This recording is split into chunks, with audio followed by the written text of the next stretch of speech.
Welcome to the Blue Bottle banquet. It's happening again.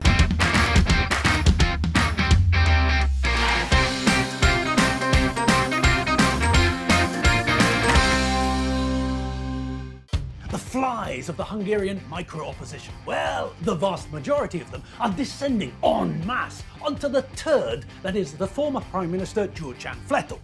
Like fruit flies drawn to the miasma of John Barleycorn that permanently accompanies Fletó, the minnows of the Hungarian political scene, titans in their own lunchtimes, have fallen into line behind their pie-eyed master.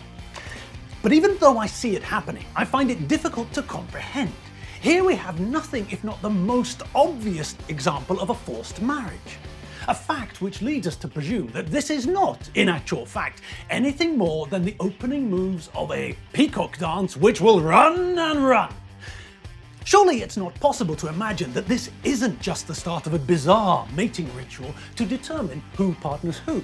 It can't be anything else. For a start, it's very early.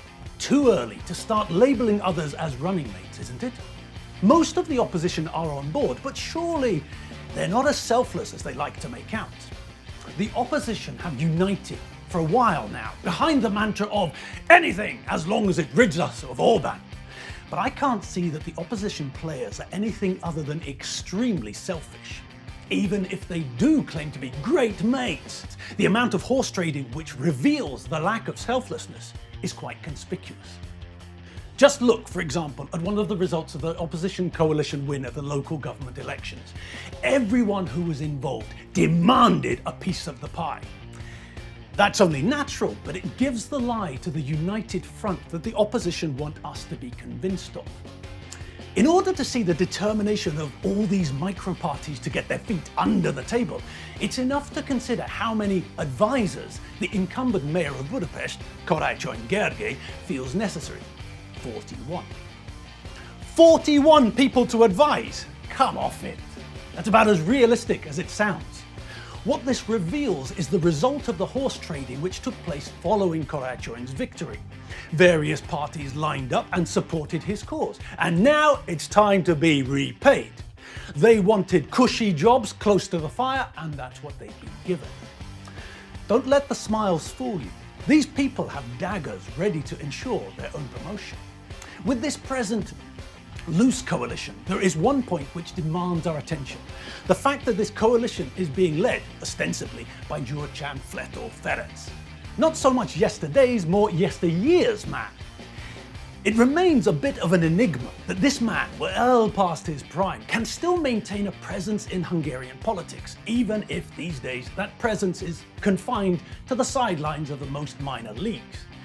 This is a man who was once almost Machiavellian in his chosen line of work.